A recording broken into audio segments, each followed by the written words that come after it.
Reception করার জন্য কত গাড়ি আসতো, সিকিউরিটি দেওয়ার জন্য কত বাহিনীকে দেখতাম। আজকে আমি কার সামনে পড়ে গেলাম, আমাকে রক্ষা করার নেই কেউ নেই। সন্তানও আমারে রক্ষা করার জন্য আগে আসে না, বাবাও আসে না, মা আসে না। রক্ষা করার ক্ষমতা পৃথিবীর কারো নাই। এক পর্যায়ে আজরাইল যখন থাবা মেরে ধরেই নিয়ে গেল, সকলে মিলে 3 কাপড়ে পেঁচিয়ে কবরের ভিতরে যখন ঢুকায় দিল, পরের দিন সকাল বেলায় যখন সন্তান তার বাবার কবর জিয়ারত করার জন্য পানি নিয়ে গেল, কবরের মাটির উপরে পানি দিল, তখন তার বাবার কবরের ভিতরে যদি আগুন জ্বলতে থাকে, সন্তান বুঝে না মাত্র 1.5 হাত মাটির নিচে বাবার কবরে কি ঘটছে। সন্তানও বুঝে না বাবা 1.5 হাত মাটির নিচ থেকে উপরের সন্তানের কাছে তার আগুন নিভাবার আর্তনাদ আর আহাজারিয়ার দরখাস্ত জানাবার কোনো সুযোগও পায় না।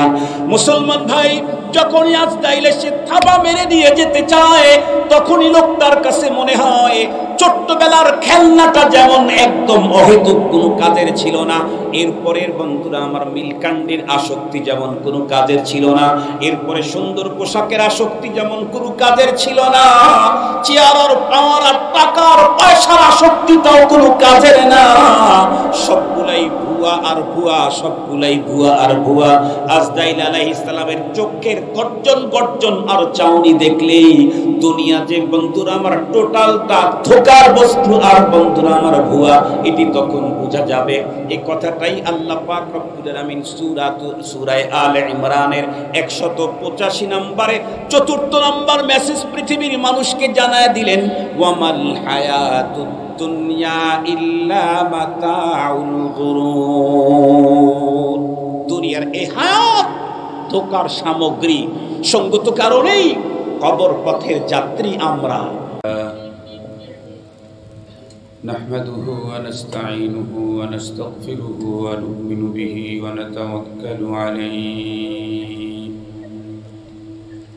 ওয়া নাউযু বিল্লাহি মিন শুরুরি আনফুসিনা ওয়া মিন সাইয়্যাতি আ'মালিনা। من يهده الله فلا مضل له ومن يضلل فلا هادي له ونشهد أن لا إله إلا الله وحده لا شريك له ونشهد أن سيدنا وسندنا وحبيبنا وشفيعنا وطبيبنا وطبيب قلوبنا وأولانا ومولانا محمدا عبده ورسوله الذي أرسله بالحق إلى الخلق بشيرا ونذيرا وداعيا إلى الله بإذنه وسراجا وقمرا منيرا. أما بعد فأعوذ بالله من الشيطان الرجيم. بسم الله الرحمن الرحيم.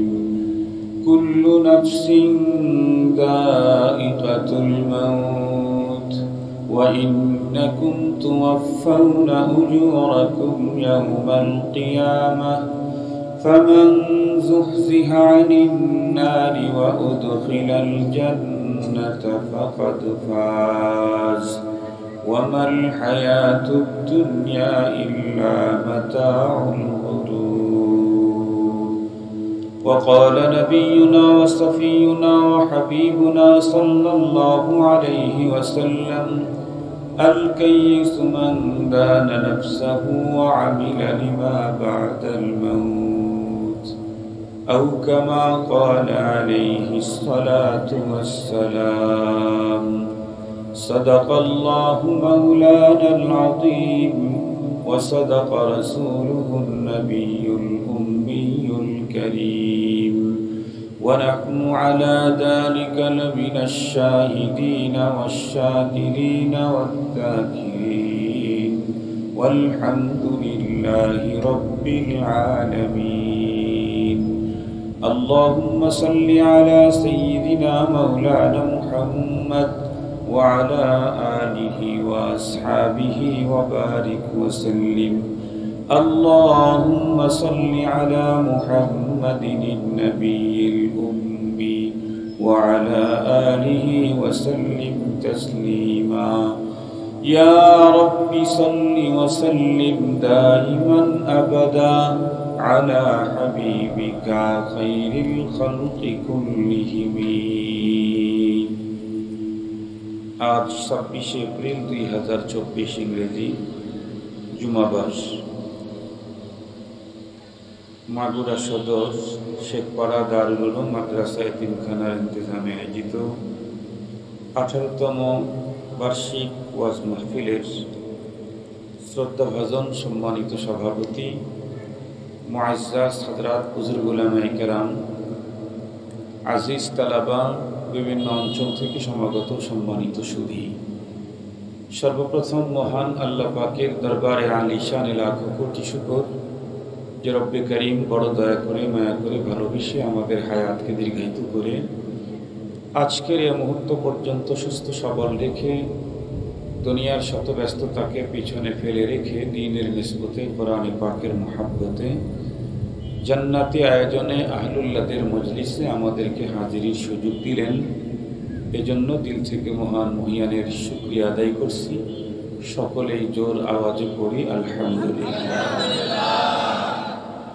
সম্মানিত উপস্থিতি, প্রচণ্ড গরম দীর্ঘদিন হয় বাংলাদেশে, তাপমাত্রা অতীতের চাইতে অনেক বেশি এবং প্রতি বছর তাপমাত্রা বেড়েই চলছে।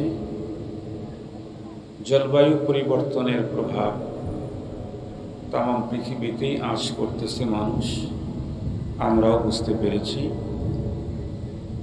এর মধ্যে এখন তুলনামূলক একটু ঠান্ডা ঠান্ডাই মনে হচ্ছে, আল্লাহ শুকর। অনেক লম্বা টাইম ওয়াজ করার অভ্যাস আমার নেই, ইচ্ছেও আমার নেই। একেবারে অল্প সময় আপনাদের খেদমতে মহান গ্রন্থ কোরআনুল কারীম এর সূরা আলে ইমরানের 185 নম্বর আয়াতে কারীমা তেলাওয়াত করার সৌভাগ্য পেয়েছি। রাসূল করিম সাল্লাল্লাহু আলাইহি ওয়াসাল্লামের জবানে মুবারক থেকে একখানা হাদিসের অংশ বিশেষ পাঠ করেছি। এই দুটি জিনিস পুঁজিকে সামনে নিয়েই অল্প সময় দিনই আলোচনা করব ইনশাআল্লাহ। আমি আশাবাদী, যেহেতু লম্বা টাইম আলোচনা হবে না, কথাগুলি দিল দিয়ে শ্রবণ করে পরবর্তীতে আমরা কোরআনে পাকের এই দিক নির্দেশনা অনুযায়ী জীবন গড়ার জন্য চেষ্টা করব। মুহতারাম হাজিরিন, কোরআনে হাকিমের যে আয়াতে কারিমা আমি তেলাওয়াত করেছি, এখানে রব্বে করিম বিশ্ববাসীকে 4টা মেসেজ দিয়েছেন। কয়টা মেসেজ? 4টা মেসেজ দিয়েছেন পৃথিবীর মানুষকে। টোটাল কোরআন খোদাই মেসেজ, পুরা কোরআনটাই আল্লাহ পাকের পক্ষ থেকে পৃথিবীর মানুষের কাছে মহান বার্তা। যে আয়াতে কারিমা তেলাওয়াত করেছি এখানে আছে 4টা মেসেজ। আমরা জানি মেসেজ তো অনেকের পক্ষ থেকেই আসে, আসে না? কখনো নিচের দিক থেকে, কখনো উপরের দিক থেকে, কখনো এপার থেকে, কখনো ওপার থেকে, নানা মেসেজই আসে। পৃথিবীতে যত যার মেসেজ আছে, সমস্ত মেসেজগুলোকে একত্রিত করলে রব্বে করিমের মেসেজ সমান হবে না। রব যেমন মহান, তার মেসেজগুলিও মহান। মহাসত্য, মহাবাস্তব, অবশ্য পালনীয়।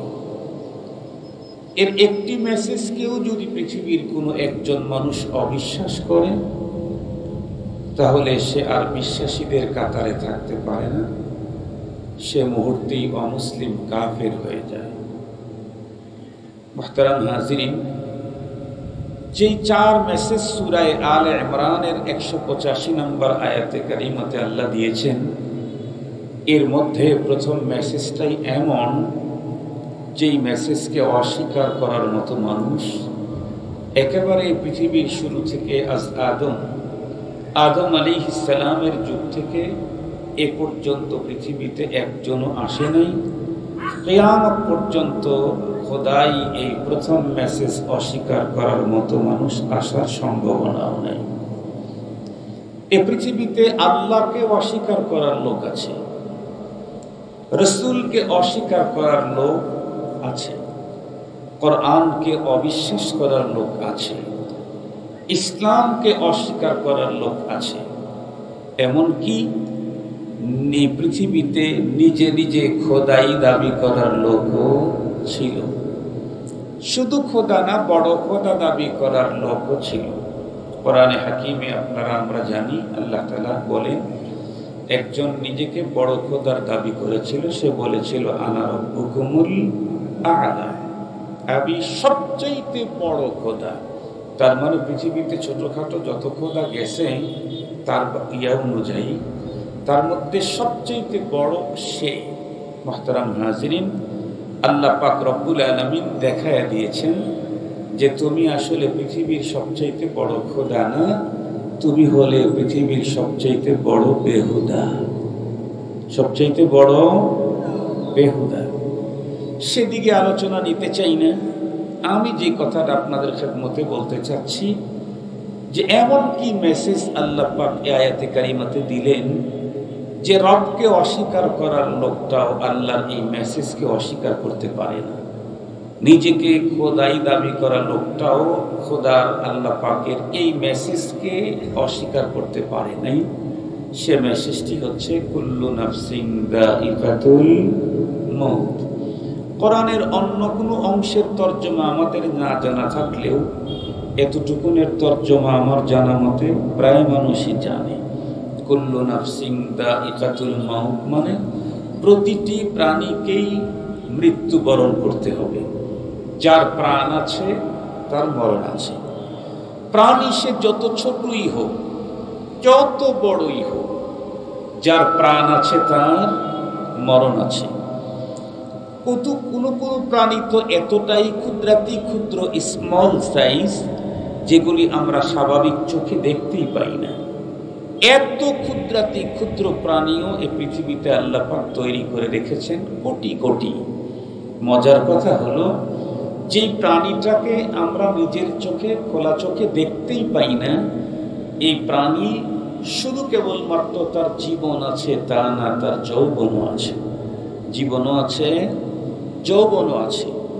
বংশ বিস্তারের যোগ্যতা আল্লাহ পাক তাদের ভিতরে দিয়ে রেখেছেন।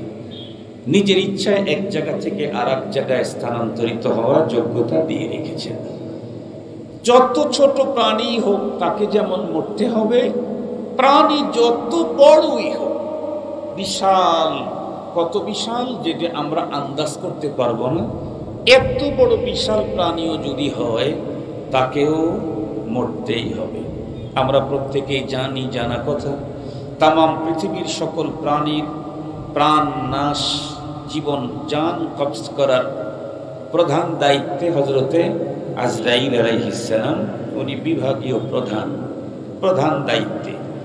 হযরতে আজরাইল আলাইহিস সালাম তার বডিটা কত বড় আমরা ছোটবেলায়ও ওয়াইজিনদের জবান থেকে শুনেছি।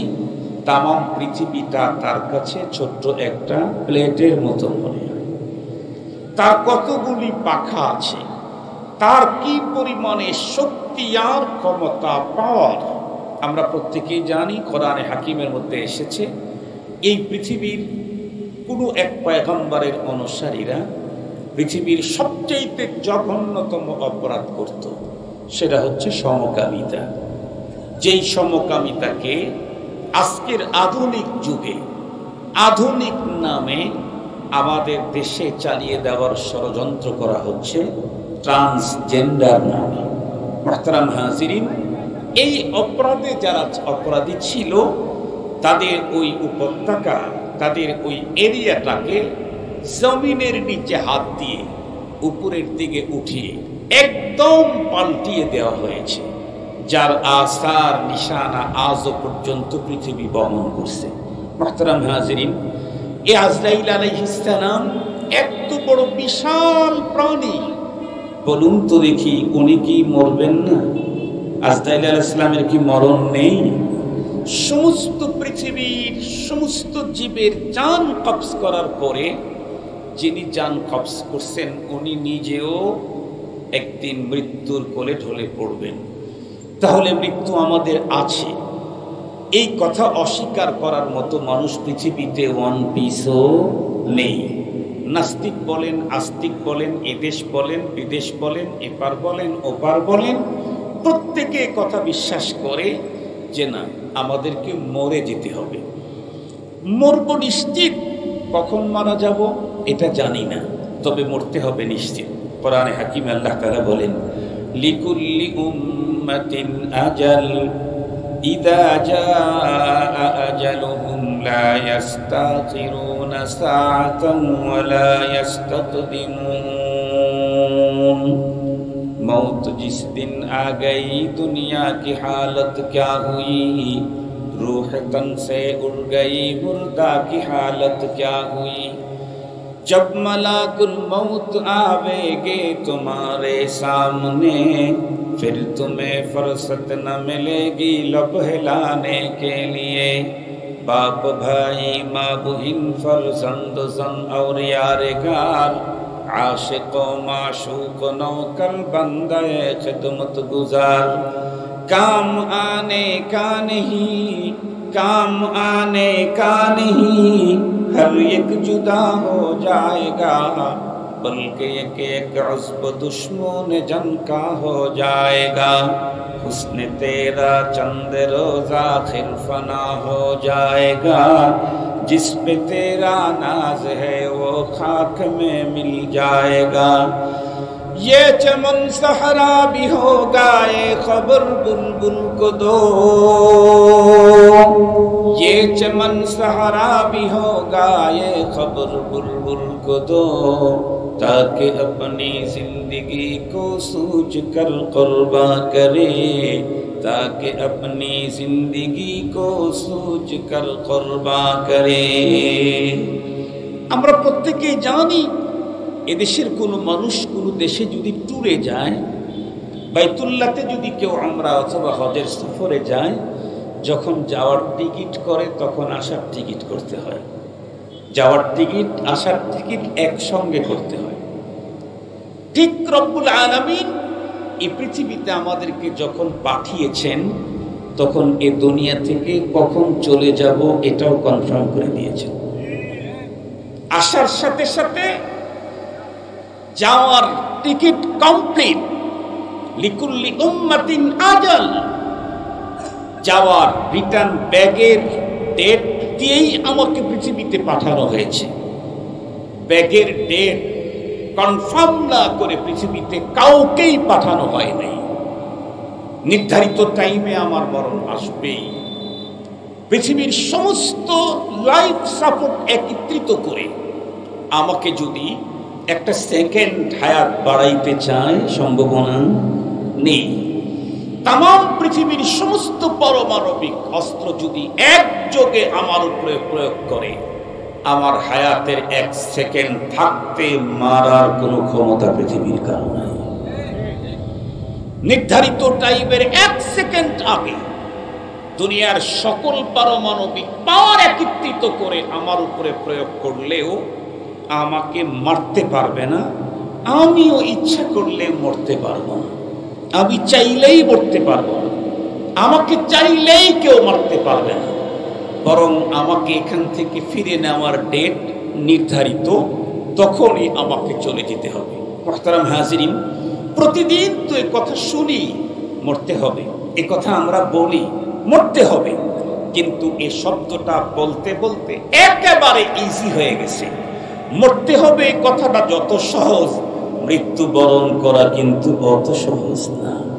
কবরে যেতে হবে কথাটা যত সহজ, কবরের এক রাত্রি কিন্তু অত সহজ না। কবরের এক রাত, কবরের প্রথম রাত অত সহজ না। আমরা যত সহজে বলি কবরে যেতে হবে, কবরে যেতে হবে, এ কথাটা যত সহজ, কবরের এক রাত অত সহজ না। কবর তো ভয়ঙ্কর একটা ঘর। কবরের ব্যাপারে রাসূল করিম সাল্লাল্লাহু আলাইহি ওয়াসাল্লামের ইরশাদাত আছে, সাহাবায়ে কেরামের ইরশাদাত আছে, পৃথিবীর বিশ্বসেরা মনীষীগণের ইরশাদাত আছে। আমি সেদিকে যেতে চাই না। আমি যে কথাটা বলতে চাচ্ছি, আমাদের প্রত্যেকের মাথার মধ্যে এই কথাটা থাকা দরকার যে আমার মরণ নির্ধারিত টাইমে হবে এবং নিশ্চিত হবে। কখন হবে আমি জানি না, তবে হবে। মুহতারাম হাজিরিন, মৃত্যু যেহেতু হবেই, কবরের জগতে যেহেতু ঢুকতেই হবে, সেইখানকার পুঁজি আমি কতটুকু নিয়েছি এটা একটা ভাবা দরকার ছিল। আমি 2 দিনের জন্য ঢাকায় যাব, টাকা ছাড়া যেতে পারি না, ঘর থেকে বের হই না। ধার করে হোক, লোন করে হোক, ঋণ করে হোক, কারো কাছ থেকে চেয়ে হোক, নিজের সম্পদ বিক্রি করে হোক, আমার দেশের রাজধানীতে আমি যাব মাত্র 2 দিনের জন্য। এরপরেও টাকার পুঁজি ছাড়া চাই না, অথবা ওই জায়গাতে টাকা পাওয়ার ব্যবস্থা কমপ্লিট করা ছাড়া আমি যাই না। কবরের জগতে যাচ্ছি, পুঁজি আছে তো? কবর জগতের যাত্রী আমি, পুঁজি আছে তো? একজন কবি বড় চমৎকার কথা বলেছেন, আয়া সাহিবাত যামবি লা তাকনাতু ফাইন্নাল ইলাহা রাউফুন রাউফ ওয়া লা তারহালান্না বিলা উদ্দাতিন ফাইন্নাত তারিকা মাখুফুন মাখুফ। প্রথম 2 লাইনের, 1 লাইনের 2 মিসরা তরজমা আমি করব না। শেষের যেটা, এটার এই কবিতাটার তরজমা শুনাই। কবি বলেন, লা তারহালান্না বিলা উদ্দা। এই কবরের পথের যাত্রী তোমাদেরকেই বলছি, কবর পথে পুঁজি ছাড়া রওনা করো না। কেন? ফাইন্নাত তারিকা মাখুফুন মাখুফ। কবরের পথ বড় ভয়ঙ্কর, বড় ডিয়ারি। এর বাঁকে বাঁকে, ফাঁকে ফাঁকে মোবাইল কোড বসানো আছে, মোবাইল কোড। মৃত্যুর মুহূর্তেই তো মালাকুল মউত যখন আসবে, তখনই তো পুঁজি যার নাই তার অবস্থা বেগতিক হবে। যার পুঁজি আছে, বিশেষ করে ঈমান যার আছে, আর ঈমানটা যদি নিট এন্ড ক্লিন থাকে, তাহলে তো তার জন্য সুসংবাদ। কে আমি দেব না, না আমি দেব না, মুফতি সাহেব দিবে না, ফকিহ দিবে না, পীর সাহেব দিবে না, কোনো গাউস কুতুব দিবে না। যেই ফেরেশতা আমার জান কবজ করার জন্য আসবে, আমার ভিতরে যদি ঈমান থাকে, নিট এন্ড ক্লিন, স্বচ্ছ, ফ্রেশ, পরিপূর্ণ, যেই ফেরেশতা আমার জান কবজ করতে আসছে, ও আমার জান কবজ করার আগেই আমাকে সুসংবাদ শোনাবে। আল্লাহর কোরআনে আল্লাহ বলেন, ইন্নাল্লাযীনা ক্বালু রাব্বুনাল্লাহ সুম্মা ইসতাকামু তাতানাজ্জালু আলাইহিমুল মালায়েকা আল্লা তাখাফু ওয়া লা তাহজানু ওয়া আবশিরু বিল জান্নাতিল্লাতী কুনতুম তুআদুন। যে ফেরেশতা আমার জান কবজ করার জন্য আসবে, ও আমার জান নেয়ার আগে আমার সাথে সখ্যতা গড়বে, ও আমার সাথে ভাব তৈরি করবে, ও আমার আপন হতে চাইবে, ও আমার সাথে খাতির করবে। এক পর্যায়ে আমাকে বলবে, তোমার কোনো পেরেশানি নেই, তোমার কোনো ভয়ও নেই, কি রেখে যাচ্ছ এ নিয়ে পেরেশানি করা দরকার নেই, যা রেখে যাচ্ছ তোমাকে যেখানে নিয়ে যাচ্ছ। খুব ভালো করে বুঝবেন, তাহলে আমরা আগাইতে আগাইতে একেবারে লাস্ট সীমানায় আগায় গেছি। ইমামের পিছনে এখন আমি বসি, তার মানে এরপরে আর কোনো কাতার নাই। এরপরে আর একটা ধাপ আমি আগাইতে পারবো, সেটা হলো 3টা সাদা কাপড়ে পেঁচিয়ে ইমামের সামনে। তখন জিন্দা না মরা? একটু কথা বলেন, কথা বলেন। তাহলে তখন জিন্দা না মরা? তাহলে আমাদের সামনে আগাবার টাইম আর অগ্রসর হওয়ার জায়গাই নাই। এখন শুধু 3 সাদা কাপড়ে প্যাকেট হয়ে ইমামের সামনে যাওয়াটা বাকি আছে। এজন্য এখন মরে গেলে এখন কবর, এখন কবর। অতি আপনজন আমি বের যখন হই, 100, 200, 500 হুন্ডা অমক তমক, কিচ্ছু তখন থাকবে না। ছোট্ট এক মাটির ঘরে একাই রেখে আসবে, নিজের সন্তানটাও আমার মুখের উপরে মাটি দিতে থাকবে। এটা মনে রাখতে হবে। আলহামদুলিল্লাহ, এই কথাটা ওনাদের খুব লেগেছে, গতকালকে খুব লেগেছে। মুহতারাম হাজির, আসলে বয়ানের মাঝখানে একটু বিঘ্ন ঘটলে বয়ানের সালাসাত নষ্ট হয়।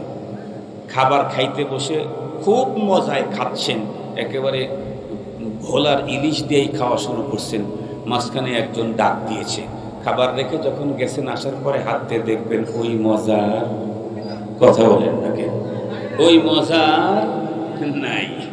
বয়ানের মাঝখানে কথা বললেও ওই মজা আর থাকে না। মুহতারাম হাজিরিন, এরপরে আমি যেহেতু আল্লাহ 4টা মেসেজের কথা আপনাদের খেদমতে বলবো, আমি ইনশাআল্লাহ বলবো আপনাদেরকে নিয়ে। তো প্রথম নাম্বার মেসেজ কি ছিল? প্রতিটি প্রাণীকে মৃত্যুবরণ করতে হবে। দ্বিতীয় মেসেজ কি দিলেন? পৃথিবীতে আসার পরে কোনো না কোনো কাজ তো আমরা করেছি। রব বলেন, তুমি যত কাজ করেছ, যত কাজ, সে কাজটা যদি কতটুক হয়, ফামাইয়ামাল মিসকালা দাররা, তোমার কাজটা যদি পরমাণু পরিমাণও হয়, পরমাণু পরিমাণ এত ছোট যদি হয়, ফামাইয়ামাল মিসকালা দাররাতিন খায়রান ইয়ারা ওয়া মাইয়ামাল মিসকালা দাররাতিন শাররান ইয়ারা। এটা ভালো হোক আর মন্দ হোক, যতই ছোট হোক, এই কাজের প্রতিদান তোমাকে পুরোপুরি দেওয়া হবে। কোথায়? কথা বলেন না কেন? বড় পারে আখিরাতে। এখন আখিরাতে প্রতিদান পেয়ে যেই লোকটা জাহান্নাম থেকে মুক্তি পেয়ে জান্নাতে ঢুকলো, রব্বুল আলামিন বলেন এই লোকটা হলো সফল কাম।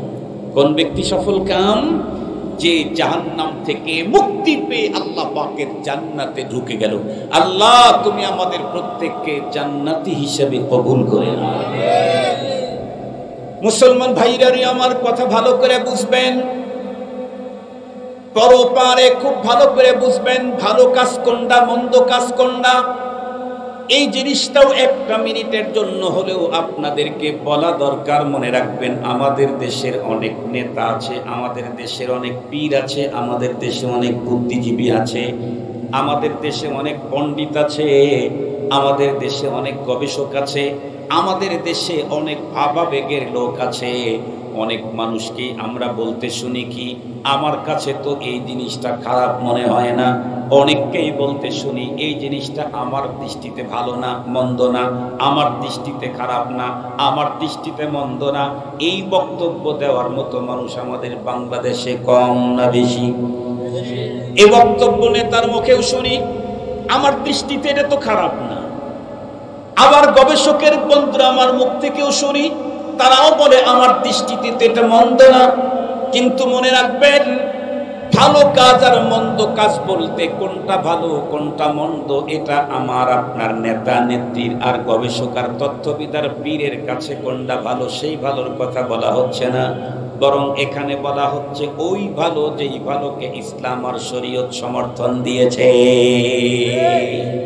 ইসলাম যেটাকে ভালো বলেছে সেটাই ভালো, কোরআন যেটাকে ভালো বলেছে সেটাই ভালো।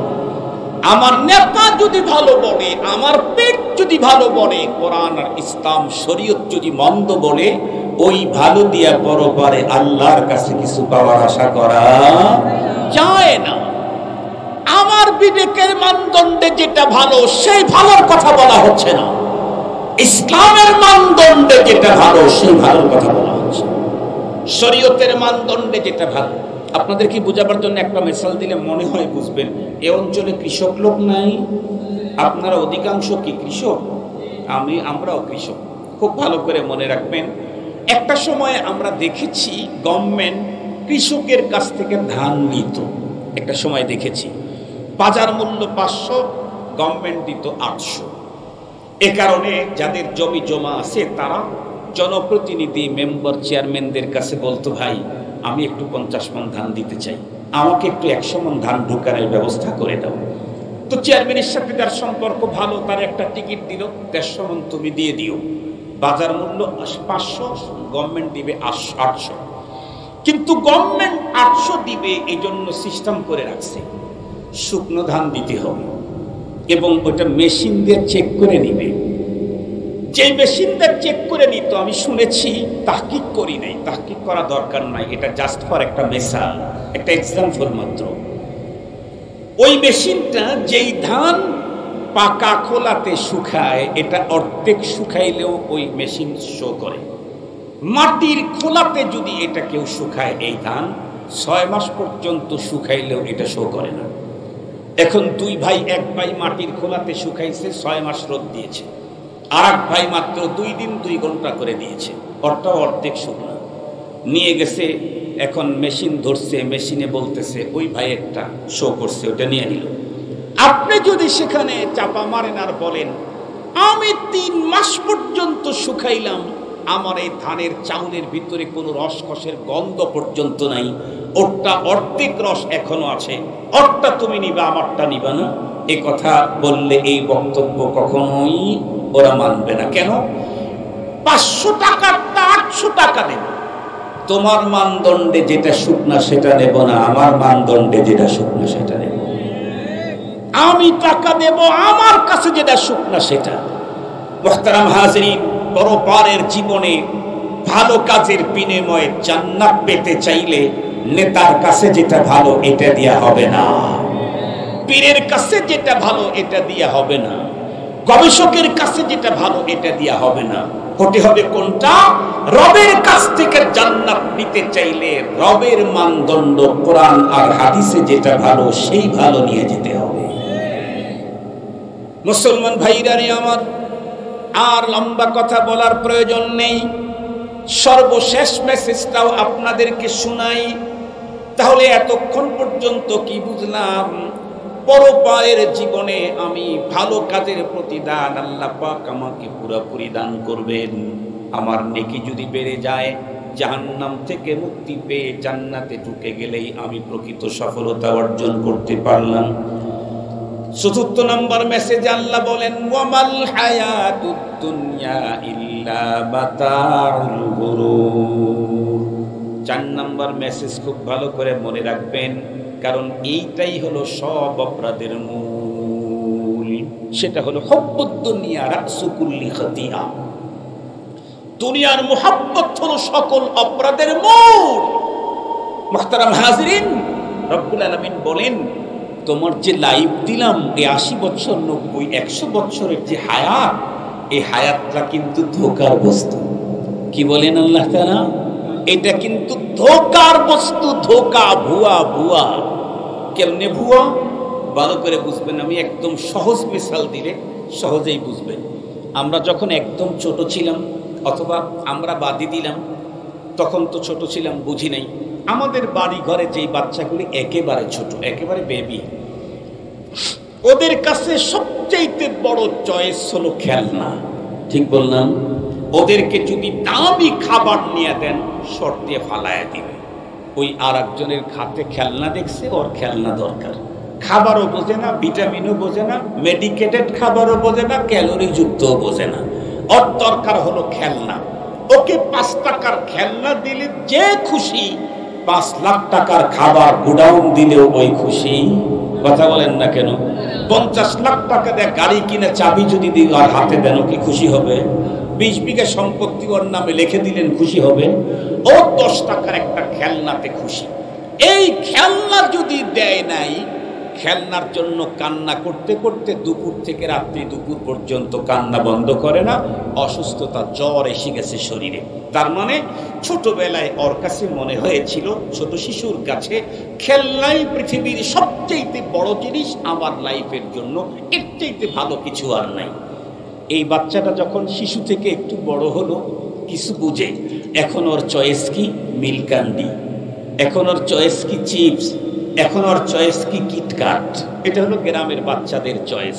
এই জন্য বাসার থেকে যাওয়ার সময় আব্বুকে বলে, ওই আব্বু আমার জন্য মিল্ক ক্যান্ডি আনো, ওই আব্বু আমার জন্য কিটকাট আনো, কিটকাট চকলেট, আমার জন্য এটা আনো, ওইটা আনো। মুহতারাম হাজিরিন, ওকে যদি খেলনা দেন, ও লাথি দিয়ে ফেলে দিবে। কেন? ও বুঝেছে যে ওইটাতে কিছুই হয় না, এটাতে মজা পাওয়া যায়। এখন সবকিছুর মূলে হলো কিটকাট, মিল্ক ক্যান্ডি, চিপস, এই জাতীয়গুলি। আর যদি শহরের হয়, অভিজাত পরিবারের হয়, আরো একটু বড় হয়, তাহলে ওদের ফার্স্ট চয়েস হলো পিৎজা। পিৎজা খাইছেন নাকি আপনারা? পিৎজা খান নাই অনেকেই। এটা নতুন একটা খাবার আবিষ্কার হয়েছে, পিৎজা। আর একটা খাবার যত্রতত্র পাওয়া যায়। বিশেষ করে আমার জানা মতে বাংলাদেশের যত ব্রিজের উপরে মানুষ জমা হয়, সব ব্রিজে ওই খাবারটা পাওয়া যায়। তার নাম হলো ফুচকা। খাইছেন নাকি আপনারা জীবনে? ফুচকা খাইছেন? আজি সাহেব খাইছেন? মাশাআল্লাহ। এই ফুচকা গ্রামের শহরের শিক্ষিত অশিক্ষিত কলেজের স্কুলের ইউনিভার্সিটি সবার চয়েস ফুচকা পিৎজা। এটা আবার কোয়ালিটির কম বেশি আছে, কোয়ালিটির কম বেশি আছে। এক পিৎজার দাম ৬,০০০ ৮,০০০ টাকাও আছে, আবার এক পিৎজার দাম ১০০ টাকাও আছে। ওই পিৎজাই মুহতারাম হাজরিন একটু যখন বড় হলো বাবার কাছে বলে, বাবা তুমি আসতেছো? বলে হ্যাঁ। পিৎজা নিয়ে আসো। না এনে দিলে খাবারই খাবে না, রাত্রে খাবার খাবে না, সকালবেলা নাস্তা খায় নাই, ওই যে অভিমান করে আছে। আর একটু যখন বড় হলো পিৎজার প্রতি আর আসক্তি নাই, তখন হলো দামি কাপড়, দামি কাপড় সবসময় ইস্ত্রি করে রাখে। ওই কাপড়ে ছোট ভাই একটু একটু ময়লা লাগাইছে, এমন থাপ্পড় মারছে ছোট ভাইয়ের দাঁত ৩টা নড়ে গেছে একটু ময়লার কারণে। তখন ওর চয়েস ছিল কি, উন্নত কাপড় হবে, ইস্ত্রি করা থাকবে, রাস্তায় বের হবে, এটাই জীবনের সবচেয়ে বড় কিছু। আরো একটু যখন বড় হলো তখন চেঞ্জ হয়ে গেল কি, আরে খালি দামি কাপড় আর ইস্ত্রি করা কাপড় দিয়ে কাজ হয় না, কি লাগে বলে একটা আইফোন লাগে, আইফোন টাচফোন লাগে, আর একটা R15 হুন্ডা লাগে। R15 হুন্ডা আইফোন যদি আমার হয় তাহলে আমি তো রাস্তার রাজা। এজন্য অনেক ছেলেরাই তার বাবাকে মাকে আলটিমেটাম দেয়, আমাকে যদি এতদিনের ভিতরে আইফোন টাচফোন কিনে না দাও আমি সুইসাইড করব, আত্মহত্যা করব। এই ঘটনা বাংলাদেশে ঘটতেছে কিনা কথা বলেন? বাবাকে ঈদের আগে এমন প্রেসার ক্রিয়েট করছে, বাবা শেষ পর্যন্ত জমি কট লাগায়া ধার করে ঋণ করে লোন করে সন্তানকে আইফোন কিনে দিতে বাধ্য হয়েছে, R15 কিনে দিতে বাধ্য হয়েছে। ও ভেবেছিল এই দুইটা থাকলে আমার চাইতে বড় রাজা আর কে আছে, পকেটে আছে আইফোন, নিচে আছে R15, পথ চলতে থাকবো তো আমি রাজা। ও ভাবছিল এটাই দুনিয়ার সবচাইতে দামি, সবচাইতে পছন্দের, সবচাইতে উন্নত আরাম আয়েশের জিনিস। কিছুদিন পরে যখন ওরে বিয়ে করে দেওয়া হলো, ঘরে যখন বাচ্চা ২-৩টা আসলো, এখন বাচ্চা অসুস্থ হয়েছে, পকেটে তো আইফোন আছে কিন্তু চিকিৎসার টাকা নাই, নিচে তো R15 হুন্ডা আছে কিন্তু স্ত্রীকে শাড়ি কিনে দেওয়ার মতো টাকা নাই। ওর চিন্তা তখন চেঞ্জ হয়ে গেল, আইফোন দিয়ে তো লাভ নাই রে, যদি সন্তানের চিকিৎসার টাকা না পৌঁছাইতে পারি। R15 দিয়ে কি হবে যদি স্ত্রীর চাহিদা মিটাইতে না পারি? এখন এই ছেলে, যেই ছেলে কয়েক বছর আগে ঈদের আগে বাবাকে বাধ্য করলো জমি বিক্রি করে আইফোন কিনে দিতে, সেই ছেলেটাই আর এক ঈদের সামনে ছোট্ট একটা ব্যবসা শুরু করছে। দেখে মালামাল খুব বিক্রি হয়, ও চিন্তা করলো ঈদের আগে ফোনটা বিক্রি করে মাল তুলতে পারলে আমার লাভ অনেক বেশি হবে। আর এক ঈদের সামনে সে আইফোন বিক্রি করে দেয়। তার মানে চিন্তা চেতনার কথা বলেন না কেন পরিবর্তন। যেই লোকটা কিছুদিন আগে জামার ভিতরে একটু দাগ পড়লে থাপ্পড় দেয়া ভাই বোনের দাঁত নড়াইয়া দিত, যখন ওর ভিতরে ঢুকছে টাকার মোহ, টাকার লোভ, ব্যবসা বাণিজ্যের পিছনে যখন দৌড়ানো শুরু করছে, জামা পরিষ্কার করার টাইম নেই, বোতাম কোনটা কোন জায়গায় লাগাইছে তাই জানে না। কথা বলেন এই জাতীয় লোক মাগুরায় বোধ হয় একটাও নাই, জীবনে দেখেন নাই। এই চেঞ্জ খুব ভালো করে বুঝবেন। ছোট্টবেলায় আসক্তি ছিল খেলনার প্রতি, একটু বড় হওয়ার পরে উন্নত খাবার দাবারটাই জীবনের সবচাইতে উন্নত কিছু মনে করতাম। একটু বড় হলে উন্নত সাজসজ্জা, আর একটু বড় হলে বন্ধুরা আমার টাচফোন R15 গাড়ি, আর একটু যখন বড় হলো তখন চিন্তা চেতনায় ঢুকলো এগুলি দিয়ে কাজ হয় না, টাকা দরকার। এই যে টাকার ধান্দা ভিতরে ঢুকে গেল, 102 টাকা চাই, টাকা চাই, টাকা চাই, গাড়ি চাই, বাড়ি চাই, চেয়ার চাই, পাওয়ার চাই। 75 বছর পার হয়ে গেছে, এখনো পাওয়ার ছাড়া থাকার উপায় নাই। 80 বছর বয়স হয়েছে, তারপরেও একটা টিকিটের জন্য পাগলের মতো হয়ে পার্টি অফিসে ধর্ণা দেয়, আছে না নাই? 70 বছর পেরিয়ে গেছে, পা বলতে গেলে একটা কবর পর্যন্ত গেছে। এরপরেও তখন পর্যন্ত নেতৃত্ব, মন্ত্রিত্ব, চেয়ার পাওয়ার, এমপিত্ব, অমুক পদ তমুক পদ বন্ধুরা আমার দরকার। এই যে টাকা চেয়ার পাওয়ারের মোহ ভিতরে ঢুকলো, এমন ভাবে চলতেছিল, টাকার পিছনে দৌড়াইতেছিল, টাকার পিছনে, পদের পিছনে। আল্লাহ বলেন আল্লাকুমুত তাকাসুর হাত্তা সুরতুমুল মাকাবির। টাকার পিছনে দৌড়াইতেছিল, চেয়ার আর পাওয়ারের পিছনে দৌড়াইতেছিল, দৌড়াইতে দৌড়াইতে দৌড়াইতে দৌড়াইতে হঠাৎ করে প্রেসিডেন্টের পার্কের ভিতরে আজরাইল ঢুকে পড়ল, অথবা মন্ত্রিত্বের চেয়ারে বন্ধুরা আমার আজরাইল ঢুকে পড়ল। নাকি আজরাইল আলাইহিস সালাম মন্ত্রণালয়ে ঢুকলে পারমিশন লাগে? আর একটু জোরে বলেন। আজরাইল আলাইহিস সালাম মন্ত্রণালয়ে ঢুকতে পারমিশনের প্রয়োজন নাই। মন্ত্রণালয়ে যাওয়ার জন্য পথ চলা শুরু করে দিল। পথের ভিতরে আজরাইল ধরে ফেললো, বক্তৃতা করার জন্য ঘর থেকে বের হলো, রাস্তার ভিতরে ধরে ফেললো, পীরগিরি করার জন্য ঘর থেকে বের হলো, রাস্তাতেই ধরে ফেললো। বন্ধুরা আমার আজরাইল যখন তখন ধরে, দুনিয়ার পিছনে দৌড়ানো লোকগুলি যখন বন্ধুরা আমার আজরাইলের থাবায় যখন পড়ে, আজরাইল আলাইহিস সালামের চোখ রাঙ্গানি দেখার পরেই লোকটা তখন সব ধান্দা তার থেকে চলে যায়। সে তখন মনে মনে ভাবে, আমি না ঘর থেকে বের হলেই কত হাজার হুন্ডা, শত শত হুন্ডা দাঁড়িয়ে থাকতো, রিসিপশন করার জন্য কত গাড়ি আসতো, সিকিউরিটি দেওয়ার জন্য কত বাহিনীকে দেখতাম। আজকে আমি কার সামনে পড়ে গেলাম আমাকে রক্ষা করার? নেই কেউ নেই। সন্তানও আমাদের রক্ষা করার জন্য আগায় আসে না, বাবাও আসে না, মা আসে না, রক্ষা করার ক্ষমতা পৃথিবীর কারো নাই। এক পর্যায়ে আজরাইল যখন থাবা মেরে ধরেই নিয়ে গেল, সকলে মিলে 3 কাপড়ে পেঁচিয়ে কবরের ভিতরে যখন ঢুকায় দিল, পরের দিন সকাল বেলায় যখন সন্তান তার বাবার কবর জিয়ারত করার জন্য পানি নিয়ে গেল, কবরের মাটির উপরে পানি দিল, তখন তার বাবার কবরের ভিতরে যদি আগুন জ্বলতে থাকে, সন্তান বুঝে না মাত্র 1.5 হাত মাটির নিচে বাবার কবরে কি ঘটছে। সন্তানও বুঝে না, বাবাও 1.5 হাত মাটির নিচ থেকে উপরের সন্তানের কাছে তার আগুন নিভাবার আর্তনাদার আহাজারিয়ার দরখাস্ত জানাবার কোনো সুযোগও পায় না। মুসলমান ভাই, যখনই আজরাইল এসে থাবা মেরে দিয়ে যেতে চায়, তখনই লোকটার কাছে মনে হয় ছোট্টবেলার খেলনাটা যেমন একদম অহেতুক কোনো কাজের ছিল না, এরপরের বন্ধুরা আমার মিলকান্ডের আসক্তি যেমন কোনো কাজের ছিল না, এরপরে সুন্দর পোশাকের আসক্তি যেমন কোনো কাজের ছিল না, চেয়ার আর পাওয়ার আর টাকার পয়সার আসক্তিটাও কোনো কাজের না, সবগুলাই ভুয়া আর ভুয়া, সবগুলাই ভুয়া আর ভুয়া। আজরাইল আলাইহিস সালামের চোখের গর্জন আর চাউনি দেখলেই দুনিয়া যে বন্ধুরা আমার টোটালটা ধোঁকার বস্তু আর বন্ধুরা আমার ভুয়া, এটি তখন বোঝা যাবে। এই কথাটাই আল্লাহ পাক রব্বুল আলামিন সূরা আলে ইমরানের 185 নম্বরে 4th নম্বর মেসেজ পৃথিবীর মানুষকে জানায় দিলেন, ওয়ামাল হায়াতুদ দুনিয়া ইল্লা মাতাউল গুরুর। দুনিয়ার এই হায়াত ধোঁকার সামগ্রী। সঙ্গত কারণেই কবর পথের যাত্রী আমরা, আমাকে পৃথিবী থেকেই পরপারের পুঁজি গোছায় নিয়ে যেতে হবে।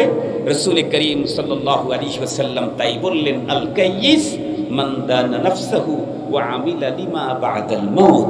পৃথিবীর বুদ্ধিমান কোন ব্যক্তি? ধোঁকায় পড়ল না কে?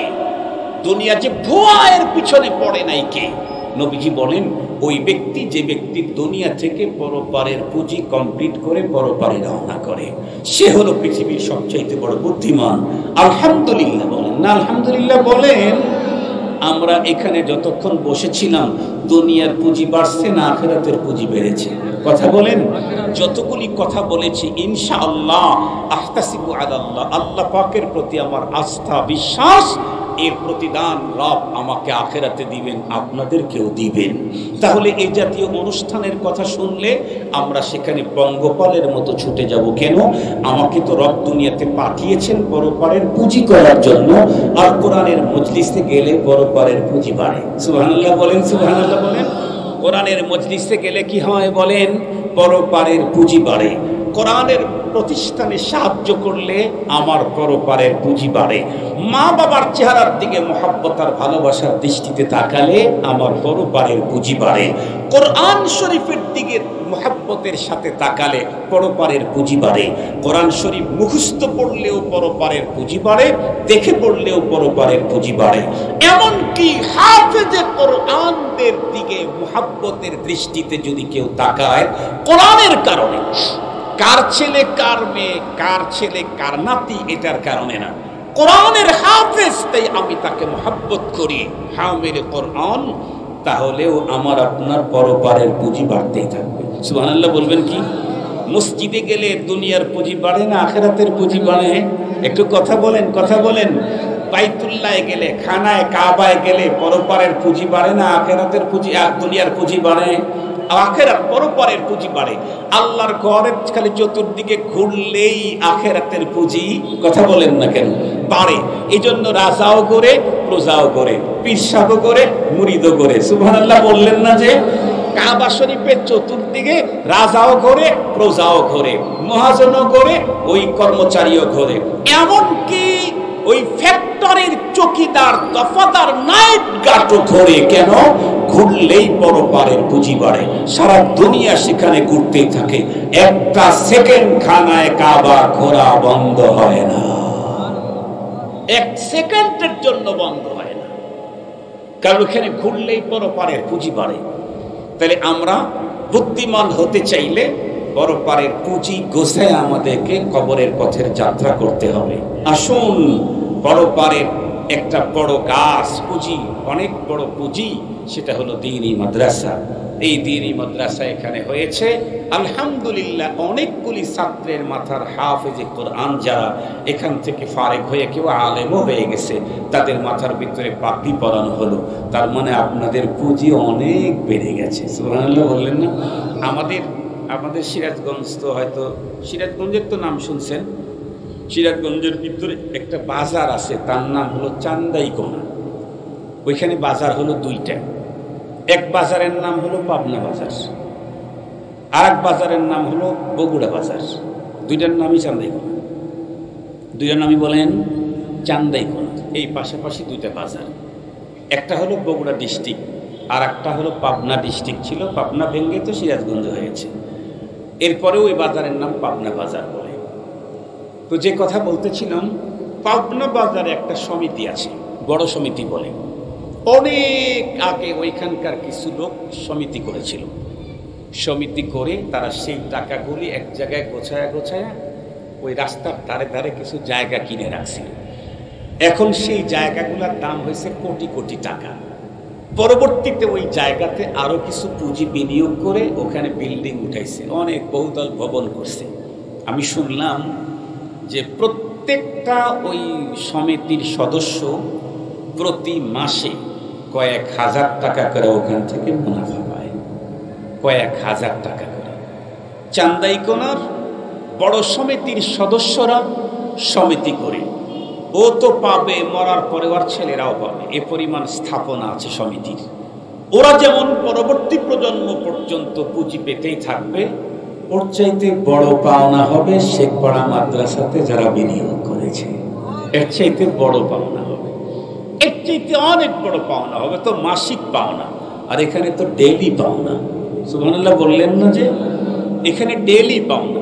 বিশ্বাস না হয় আজকে রাত্রি ৩টার পরে এসে দেখবেন, ৩টার পরে আপনি যে বিনিয়োগ করেছেন ওখানে ব্যবসায়ী কাজ শুরু হয়ে গেছে, কোরআন শরীফের তেলাওয়াত শুরু হয়ে গেছে। শেষ রাত্রের তেলাওয়াত ছাড়া পৃথিবীর কেউ হাফেজ হতেই পারে নাই। মুহতারাম হাজিরিন, এই জন্য এটা অনেক বড় ব্যবসা, বড় পারের পুঁজি। আল্লাহ পাক আমাদের সকলকে দুনিয়া থেকে আখিরাতের পুরাপুরি পুঁজি নিয়ে আল্লাহ পাক আমাদেরকে জান্নাতি হিসেবে দুনিয়া থেকে যাওয়ার তৌফিক দান করুন। ওয়া আখিরু দাওয়ানা আলহামদুলিল্লাহি রাব্বিল আলামিন। আসসালামু আলাইকুম ওয়া রাহমাতুল্লাহি ওয়া বারাকাতুহু। দুরূদ শরীফ পড়েন। আল্লাহুম্মা সাল্লি আলা সাইয়্যিদিনা মাওলানা মুহাম্মদ ওয়া আলা আলিহি ওয়া আসহাবিহি ওয়া বারিক ওয়া সাল্লিম। আলহামদুলিল্লাহি রাব্বিল আলামিন। والصلاة والسلام على سيد الأنبياء والمرسلين وعلى آله وأصحابه أجمعين. ربنا ظلمنا أنفسنا وإن لم تغفر لنا وترحمنا لنكونن من الخاسرين. ربنا لا تزغ قلوبنا بعد إذ هديتنا وهب لنا من لدنك رحمة إنك أنت الوهاب. رب العالمين মাগুরা সদর শেখপাড়া দ্বীনি মাদ্রাসার ইন্তেজামে আয়োজিত 18তম ওয়াজ মাহফিলের আখির মুহূর্ত, রাত্রি প্রায় 12:30 বেজে গেছে। আল্লাহ হাফেজে কোরআন ছাত্রদের মাথার ভিতরে সম্মানী পাগড়ি পরাবার পরে তোমার কোরআন থেকে 4টা মেসেজ তোমার বান্দাদের সামনে আলোচনা করার পর ভিক্ষুকের মতো সম্মিলিত তোমার আরশের দিকে হাত দুখানি উঁচু করেছি। আল্লাহ মেহেরবানি করে আমাদের প্রত্যেকের আশা বসা আজকের ইন্তেজাম এবং এই মাদ্রাসা কবুল করে নাও রব্বুল আলামিন। আমাদের প্রত্যেকের তামাম জীবনের সমুদয় গুনাহগুলি ক্ষমা করে দাও রব্বে করিম। মাদ্রাসা থেকে যত হাফেজ ফারেক হয়েছে তাদেরকে আল্লাহ ওয়ালা আল্লামা বানায়া দাও। যারা এখনো পড়তেছে আগামী দিনে পড়ার জন্য আসবে তাদেরকে দিনদার হাফেজ হিসেবে কবুল ও মঞ্জুর ফরমাও রব্বুল আলামিন। এই মাদ্রাসার পিছনে মাদ্রাসার প্রতিষ্ঠা লগ্ন থেকে আজ পর্যন্ত যত মানুষের সাহায্য সহযোগিতা আছে কবুল করে নাও আল্লাহ। এই সাহায্য সহযোগিতার দ্বারায় দুনিয়া এবং আখিরাতে আমাদেরকে উত্তম প্রতিদান দিয়ে দাও রব্বুল আলামিন। প্রচন্ড গরম, পুরো দেশের মানুষ হায় হুতাশ করা শুরু করে দিয়েছে। বিভিন্ন জায়গাতে ইস্তিসকা আল্লাহ শান্তির বৃষ্টি চেয়ে তোমার কাছে সে মানুষ তোমার বান্দারা সেজদায় লুটে পড়েছে, নামাজ আদায় করেছে।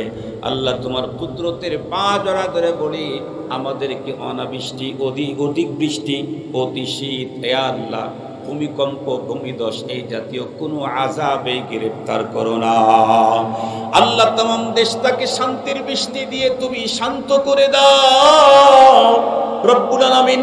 জানি না কার অন্তরের ভিতরে কোন ব্যথা বেদনা আছে দূর করে দাও, কার অন্তরে বৈধ তামান্না আছে কবুল করে নাও। কে কোন রোগে আক্রান্ত সুস্থতার নিয়ামত দান করে দাও। কার ঘরের ভিতরে বৃদ্ধ পিতা মাতা দাদা দাদি অসুস্থ আছে আল্লাহ সুস্থতার সঙ্গে নেক হায়াত বাড়ায়া দাও। হায়াত যদি না থাকে খাতমা বিল খায়ের করে দাও রব্বি করিম। কার ঘরের ভিতরে যুবতী কন্যা আছে নেককার পাত্রের ব্যবস্থা করে দাও। জানি না তোমার কোন বান্দা বান্দি ঋণে জড়ে গেছে, ঋণ থেকে মুক্তি দিয়ে দাও। জানি না কে মিথ্যা মামলায় জড়েছে আল্লাহ মিথ্যা মামলা থেকে মুক্তি দিয়ে দাও। तमाम পৃথিবীর মজলুম মুসলমানদেরকে জুলুমের হাত থেকে বাঁচাও। ফিলিস্তিন আর গাজার মুসলমানদেরকে আসমানি মদদ করো আল্লাহ। तमाम পৃথিবীর কারাগারে বন্দী মজলুম মুসলিম মা বোনদের মুক্তির ব্যবস্থা করে দাও। বিশেষ করে বাংলাদেশের কারাবন্দী আলেমে দ্বীন যারা এখনো আছে তাদেরকে তুমি মুক্তির ব্যবস্থা করে দাও রব্বুল আলামিন। আয় আল্লাহ আমাদের প্রত্যেককে তোমার নেককার বান্দাদের কাতারে শামিল করে নাও রব্বুল আলামিন। দুনিয়া থেকে পরপারের পুরাপুরি পুঁজি করে কবর পথে যাত্রা দেওয়ার তৌফিক দাও গো আল্লাহ। যতক্ষণ পর্যন্ত মুমিনে কামেল না হই জান্নাতি বলে বিবেচিত না হই ততক্ষণ পর্যন্ত আমাদের কারো ঘরে আজরাইল পাঠায়া দিও না রব্বুল আলামিন। আমাদের প্রত্যেককে তোমার খানায়ে কাবার মেহমান হিসেবে কবুল করে নাও আল্লাহ। তোমার ঘরের গেলাপ ধরে লাব্বাইক আল্লাহুম্মা লাব্বাইক বলার সুযোগ দিয়ে দাও ওগো রব্বুল আলামিন। আমরা অনেকেই তো সারা জীবন তোমার পেয়ারা হাবিবের প্রতি দরুদের হাদিয়া পৌঁছাইলাম, অনেকেই তো আজও পর্যন্ত মদিনায় যাইতে পারে নাই। আল্লাহ আমাদের প্রতিটি নারী পুরুষ মুসলমান সকলকে মদিনায় তোমার হাবিবের রওজার পাশে দাঁড় করায়া দাও আল্লাহ। যদি কোনো মুসলমান জীবদ্দশায় যদি কখনো তোমার পেয়ারা হাবিবের নূরানি চেহারা আমাদেরকে দেখায়া দাও। वो दिन खुदा करे कि मदीना को जाए हम, वो दिन खुदा करे कि मदीना को जाए हम, खाक दर रसूल का सुरमा लगाए हम, खाक दर रसूल का सुरमा लगाए हम। सुब्हान रब्बिक रब्बिल इज्जति अम्मा यसिफून وسلام على المرسلين والحمد لله رب العالمين آمين।